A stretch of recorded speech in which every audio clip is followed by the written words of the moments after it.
to the 3 Inning Fan Show with me, Kelley Franco.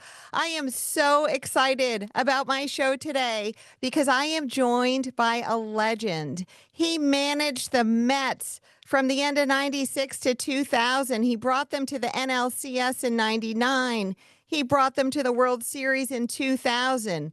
He is one of the most accomplished, colorful, and unfiltered managers of my lifetime. Bobby Valentine, thank you for joining me today.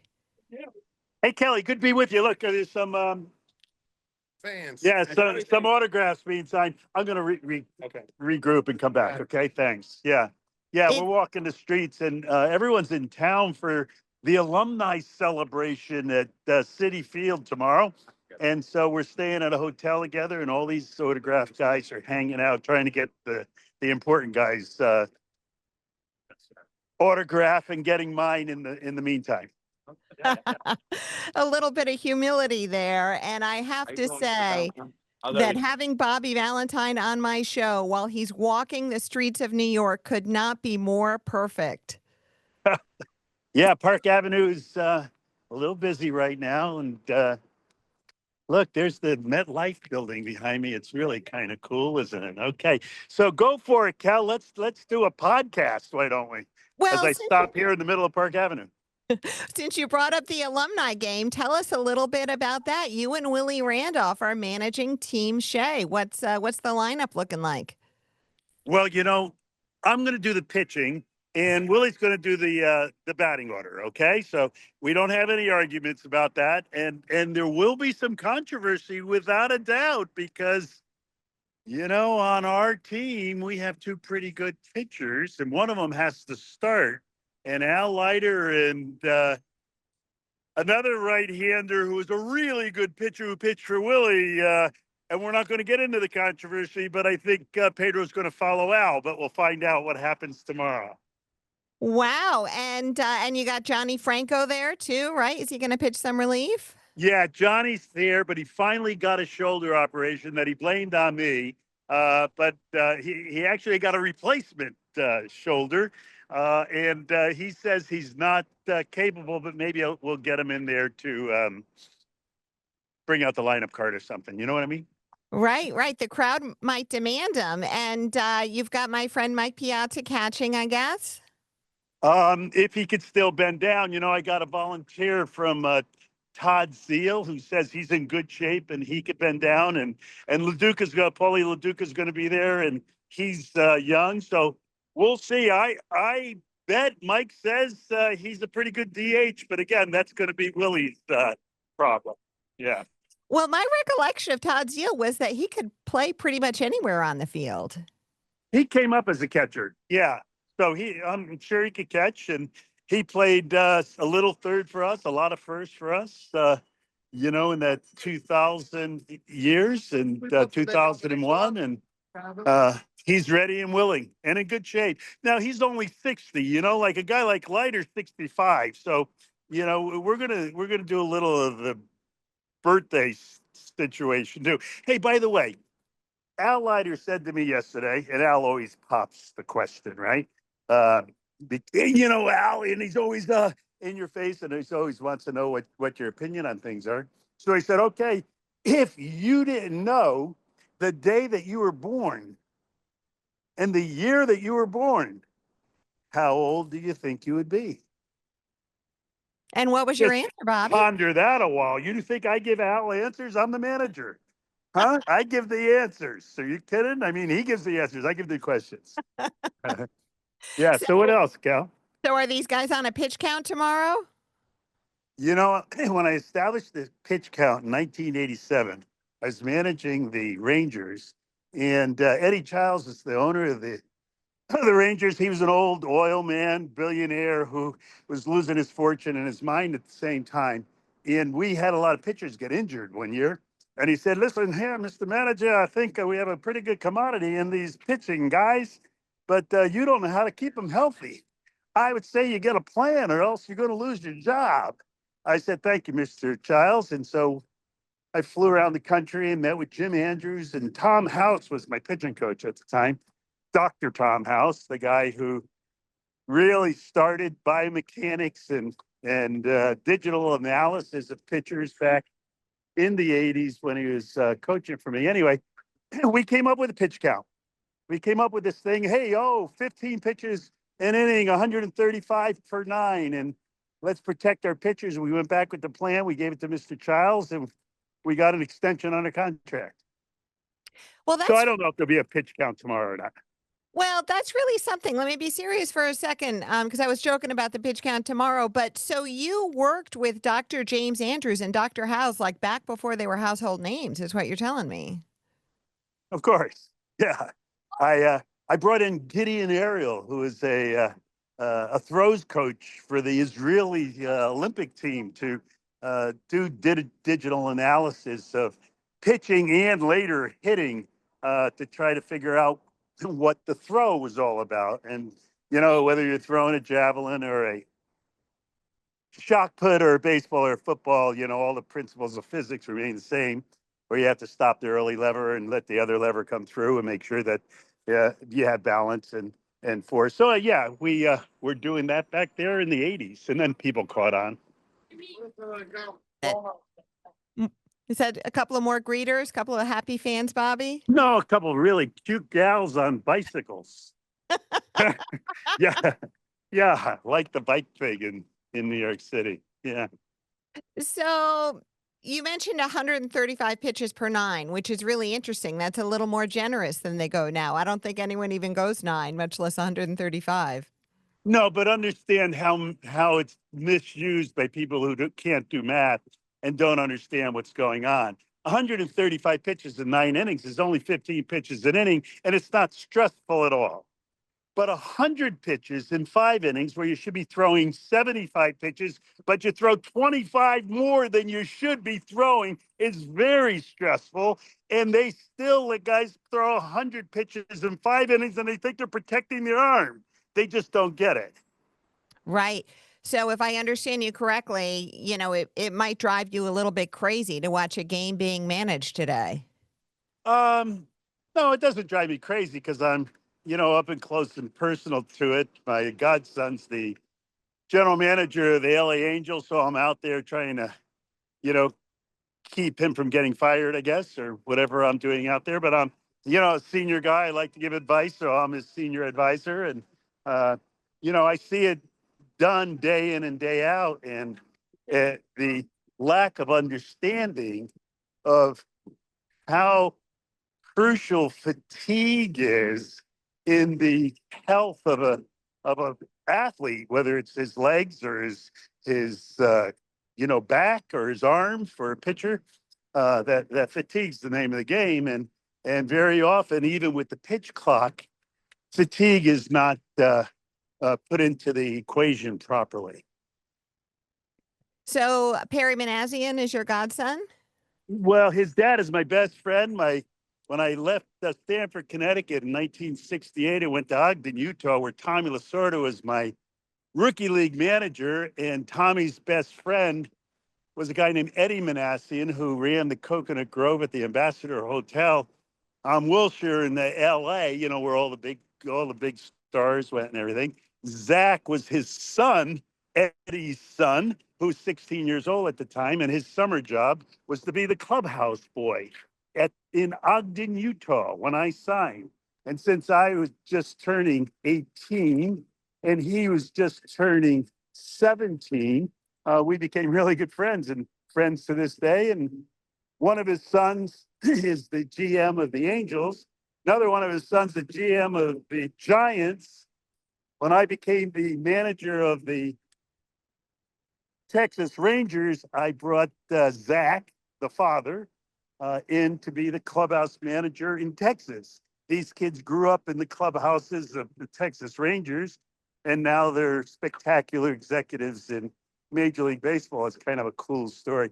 Perry Manassian, the GM of the Angels, was a 9-year-old bat boy when Nolan Ryan threw his 7th no-hitter in my That is dugout.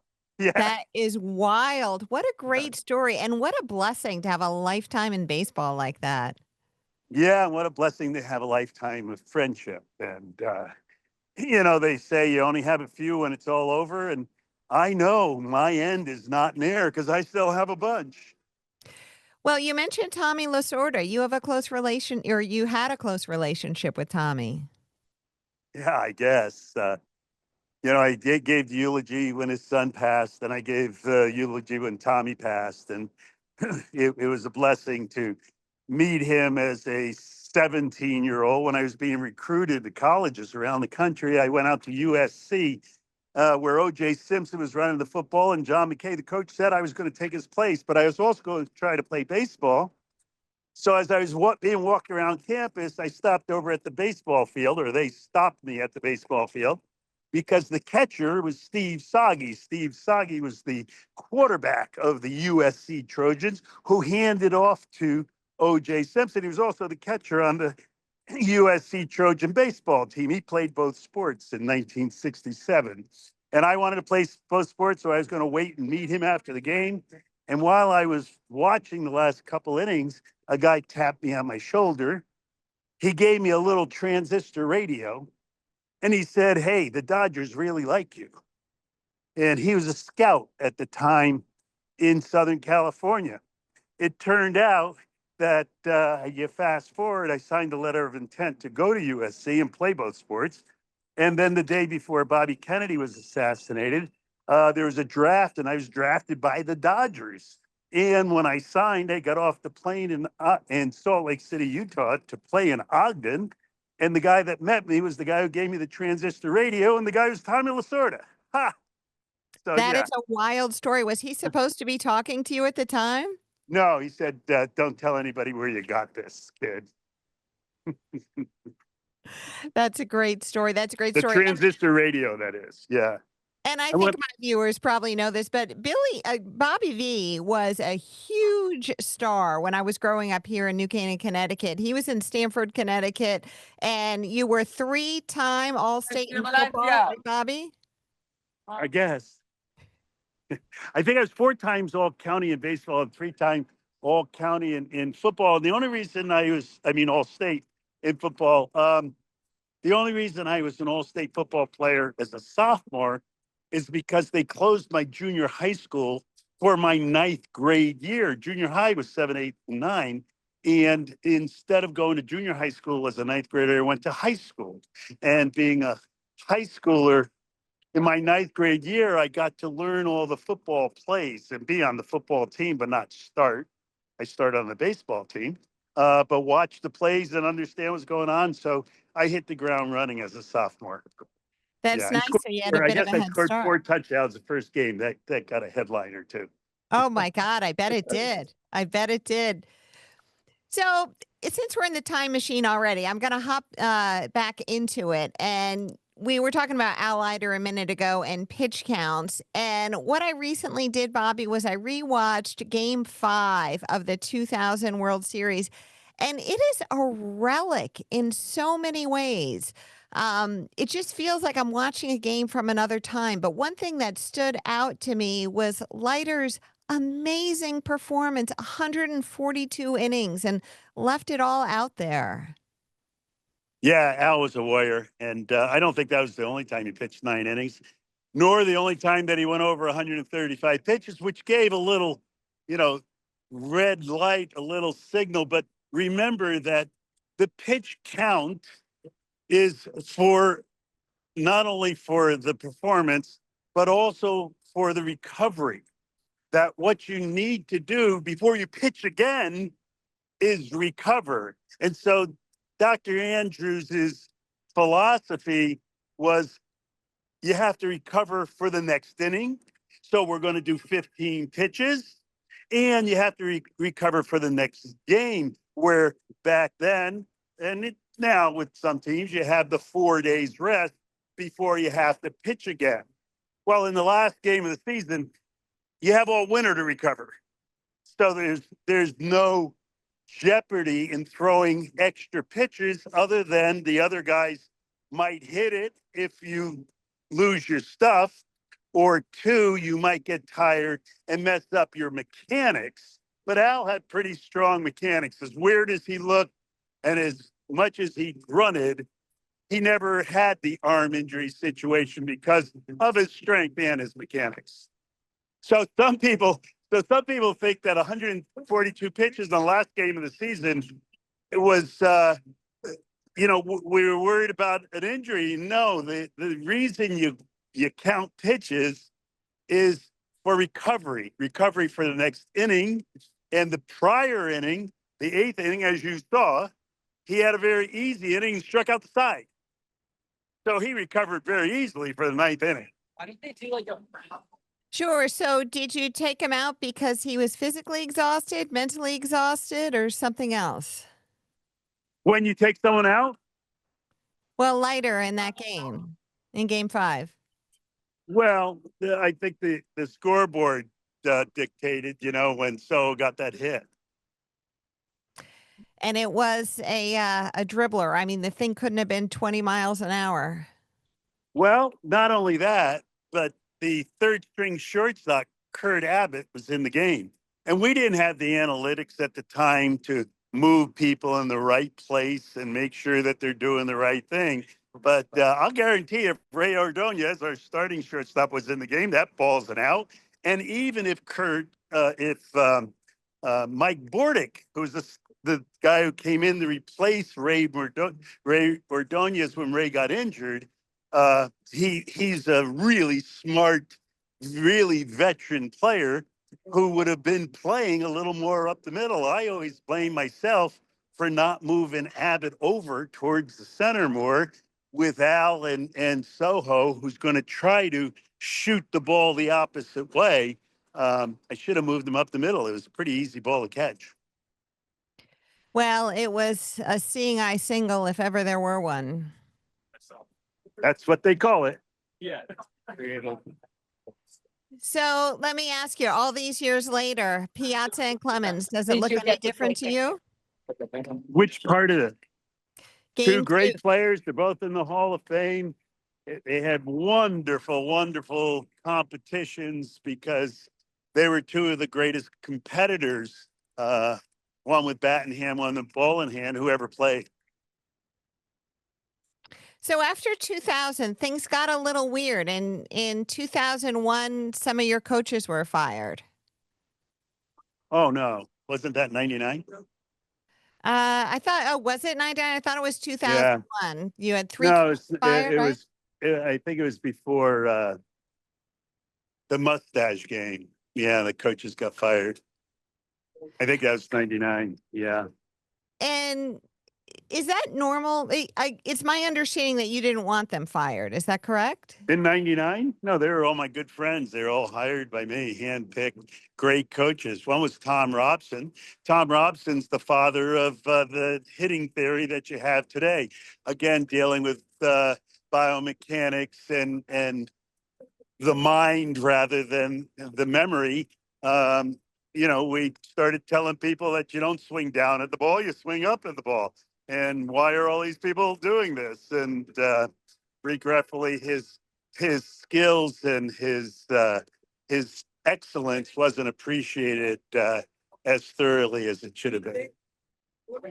Is just for someone like me who didn't grow up in baseball, and maybe for some of my listeners who don't know the answer to this question, is it unusual for a manager to have his coaches fired? It's not commonplace. Yeah, it was done. New York had especially on the other side of town. Billy Martin was fired 4 times and hired 5 times, and he was fired 5 times. So it was during the season a few of the times, and some of his coaches were fired if a pitcher did poorly, but the Mets never did that. And I think we were trying to get on the big stage. It happened while we were playing. My coaches got fired while we were playing the Yankees in the interleague Subway Series.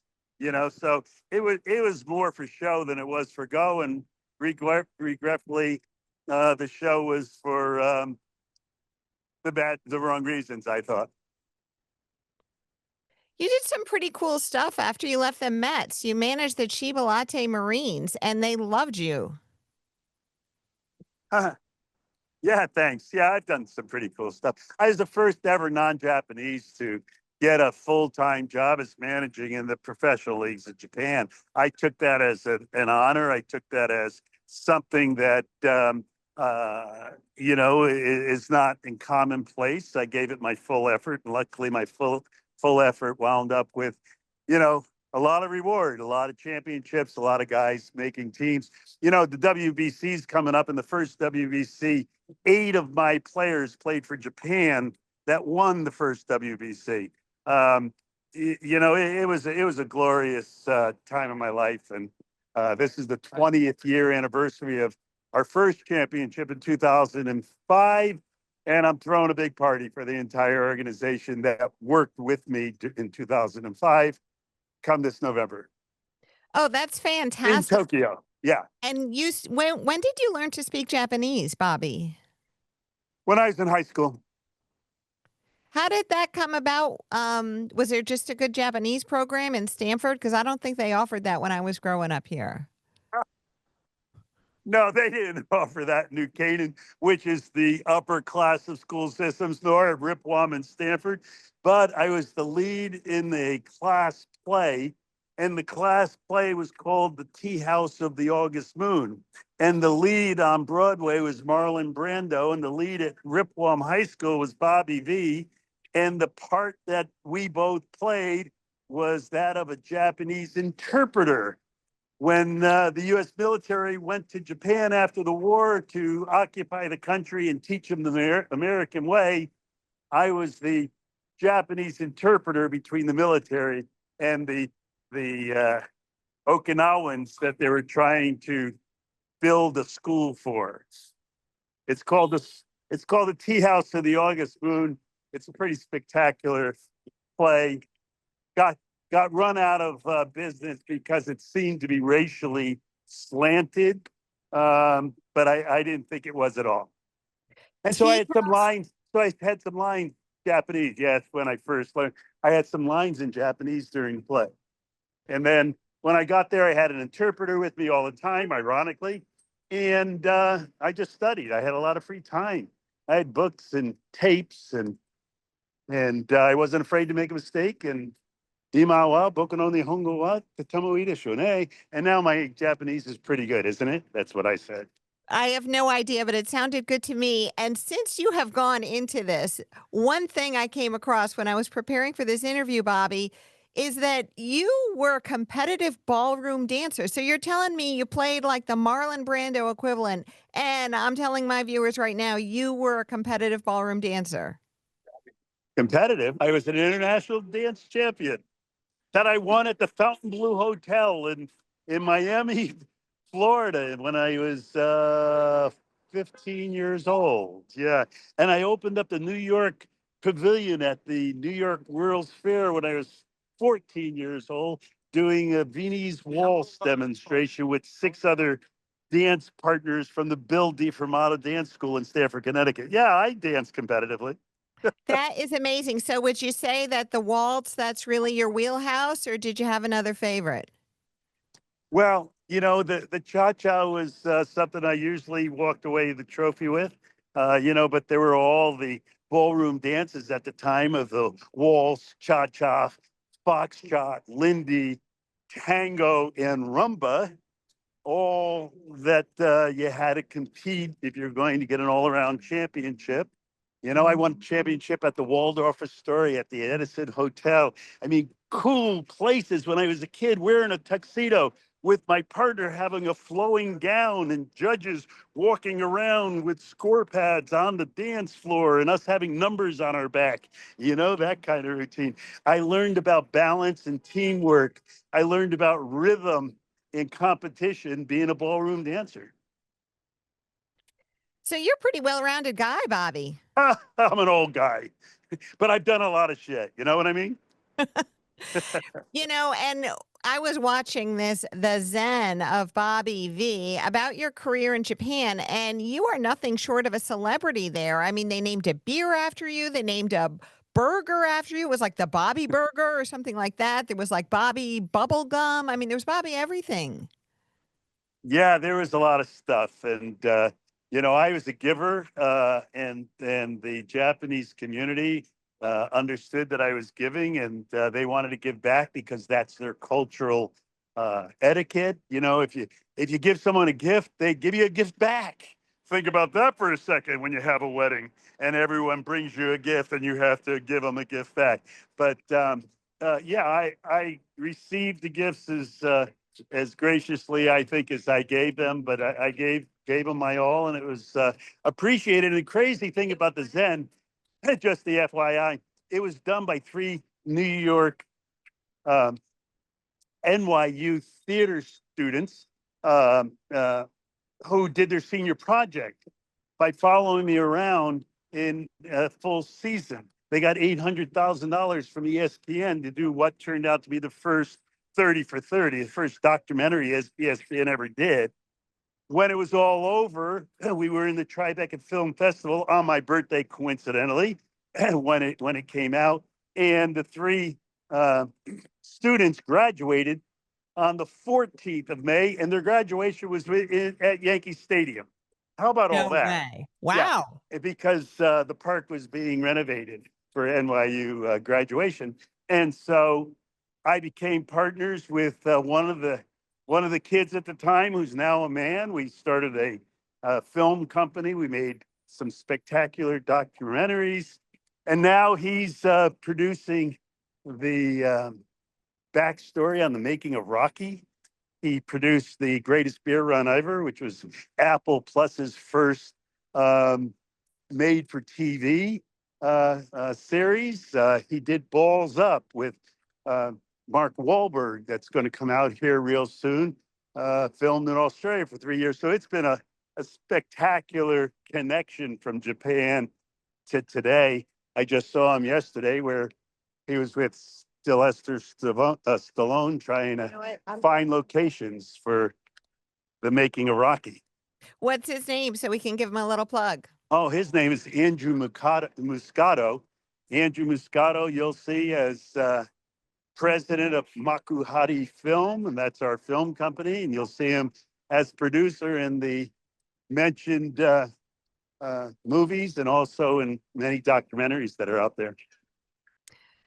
That is amazing, Bobby. What a diverse and experiential life you are in the process of. So, you've been incredibly generous with your time today, and I really appreciate it. Hey, Kelley, you did a great job. Great questions. Appreciate being with you. Sorry about the circumstance, but getting into the hotel with all those autograph guys would have been a little bit of a tour. Well, Have Bobby, fun. we close every show here with a very important question because for me, it always comes back to two things. One is baseball, but the other one is food. So we close every show with talking about what we like to eat while we're watching the ball game. It can be while you're home on your couch, it can be while you're at the ballpark. But Bobby Valentine, what's good to eat while watching the ball game? Well, Cal, I was in the restaurant business for 38 years. I created the wrap sandwich. So, of course, it would be a wrap. Any wrap you want to create, I roll it up in a tortilla, and that's what I eat when I'm at home most of the time for a ball game. That is fantastic. And I might add that I frequented both the Bobby V's in Stamford and in Norwalk. There was one in Norwalk for a while. And one in Milford, yeah, for 25 years, I guess a while. Yeah. Bobby, you have been great. And I hope Okay, that Cal. when we meet in person, we can bust a move because I'm kind of interested about these waltz moves. One, two, three, No, one, two, three. cool. I'm going to be at Chelsea Piers signing autographs for the Fairfield County Sports Authority. All the money will go to them in the Mickey Leone Fund, which I helped start in 1999. So if anybody wants an autograph, give the money to some good causes. Chelsea Piers, 11 to 12 on Sunday. Fantastic. Great location and a great cause. Bobby Valentine, thank you so much for joining me today. See you, Cal. Good job. Thank you. Cheers. All my listeners, we'll see you next week. Bye bye.